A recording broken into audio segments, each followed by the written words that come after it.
Just imagine, as the sun dips below the horizon, you're casually flipping through channels on your television.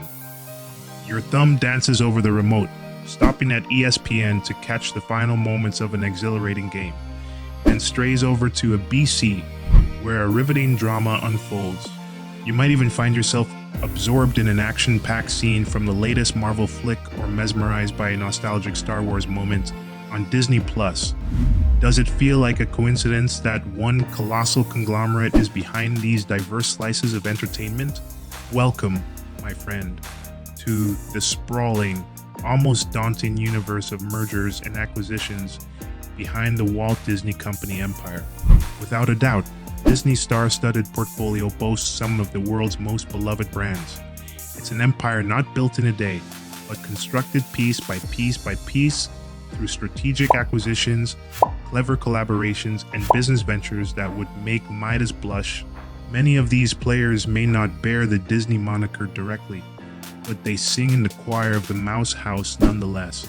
Have you ever tuned into the History Channel, drawn into a deep dive on an arcane subject, or felt your heart flutter at a romantic Lifetime movie?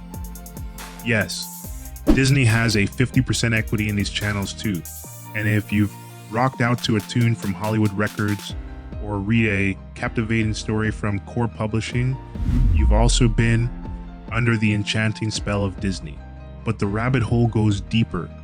Every frame of Pixar's enchanting stories, every thrilling escapade of Marvel's cinematic universe, each lightsaber duel from the Star Wars saga, they all trace their lineage back to Disney.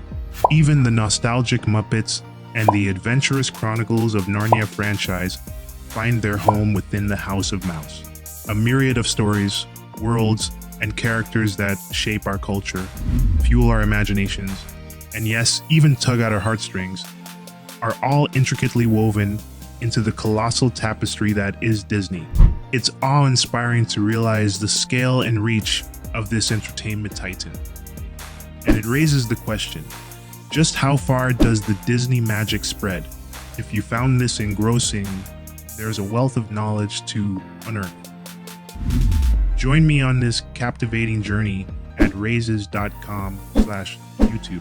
There, I'll break down the complex network of the Disney empire, and in exchange for your subscription, I'll share a chapter from the internationally acclaimed Raises.com book, shedding light on how this corporate leviathan operates and navigates the ever-evolving entertainment industry. This exclusive glimpse might just offer the key to mastering your own realm. Just as Disney has, adventure awaits, my friends. Let's dive in. Picture this. You're an ambitious dreamer. You're holding a wealth of untapped potential in your hands, but you're starved of resources. You need a lifeline to convert that potential into reality. This was the tale of Marvel back in 2003, as narrated by David Maisel, the CEO at the time. Strapped with a treasury of iconic characters yet lacking the means to bring them alive on the silver screen, Marvel was on the brink of a game-changing gamble. Enter the unlikely savior, Disney. David Maisel had a vision, a daring plan. He envisioned building a cinematic universe teeming with Marvel's richly diverse superheroes. But to materialize this vision, Marvel needed capital. They needed a mind-boggling $525 million to be precise.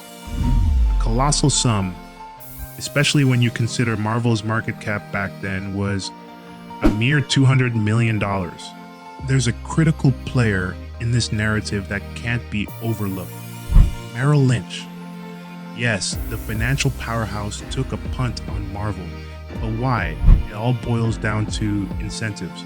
As David Maisel adeptly maneuvered, Merrill Lynch stood to gain a handsome 3% success fee from this deal, amounting to a cool $17 million.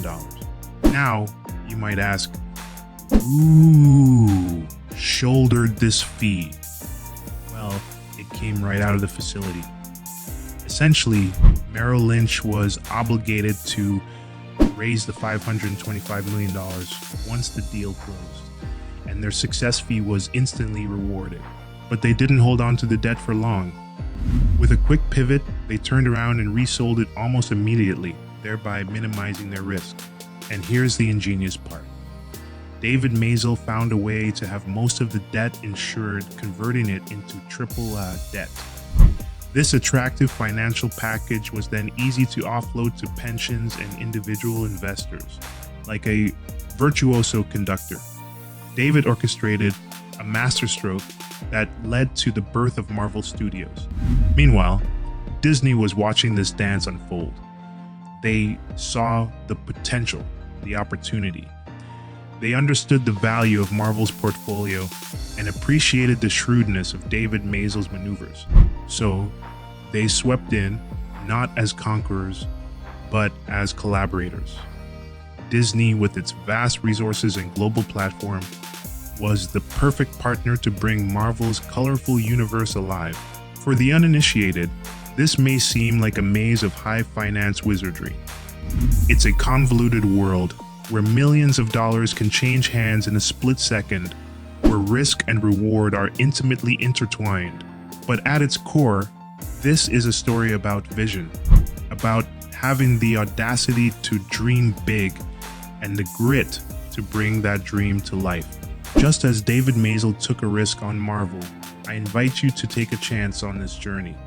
Dive deeper into this tale of corporate innovation and strategic mastery at Raises.com/YouTube. In exchange for your subscription, I'll share an insightful chapter from the Raises.com bestseller that delves into the intricate financial dance that set the stage for the creation of the Marvel Cinematic Universe as we know it today. Let's embark on this journey together and uncover the secrets of navigating your way to success, even in the face of overwhelming odds. Once the stalwart of creativity and innovation, Disney now finds itself under scrutiny for its recent strategic decisions. The acquisition of Pixar marked a pivotal moment in Disney's corporate strategy. A shift occurred from the ambitious pursuit of original content to a more conservative approach of purchasing successful existing properties. This echoed Mark Zuckerberg's strategy with Facebook. Why reinvent the wheel when you can just buy it? Buying 20th Century Fox, Lucasfilm, Marvel, and Pixar was a bold move, but owning these intellectual properties brought its own challenges. Successfully managing them required strategic acumen, something that Disney has struggled with, notably with the Star Wars franchise. Oversaturation of content reflected in both the Star Wars and Marvel franchises has somewhat dulled the unique allure of these once special productions. As Disney prepares to introduce X-Men and Fantastic Four into the Marvel Cinematic Universe, following the Disney-Fox merger, questions arise.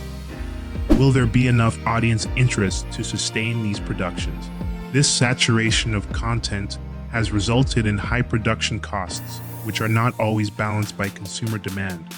The anticipation for a $300 million MCU production wanes when similar content was released just a couple of months before. Disney has also faced tension with its fan bases, particularly those of Marvel and Star Wars. These fans, devoted to the franchises rather than the corporation, have been critical of Disney's stewardship of these beloved properties.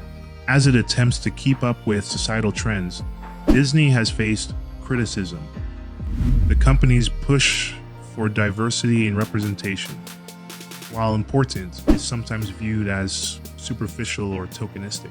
This focus, perceived as at the expense of product quality, is believed to have negatively impacted profitability. This shift from prioritizing high-quality entertainment to championing social justice issues is a trend that has been noted across Hollywood, with Disney no exception. Growing discontent among fans, coupled with diminishing release numbers, suggest a widening rift between Disney and its audience. Those who voice their concerns often find themselves subjected to derision, with underperforming productions attributed to the audience rather than the content. Disney's recent political entanglements further underscore its departure from its original mission. creating new and innovative content. The company's dispute with Florida's governor over issues unrelated to its business operations indicates a shift in focus. As we scrutinize the current state of Disney, we can't help but question, is the Magic Kingdom losing its sparkle? Acquiring companies is one thing, but successfully integrating the founders' visions with the conglomerate is another. A challenge Disney seems to be grappling with. So, what's your perspective on all this? Is Disney straying too far from what made it successful? Share your thoughts on the future of Disney by commenting below. In upcoming videos, we'll delve into companies that have successfully integrated their acquisitions.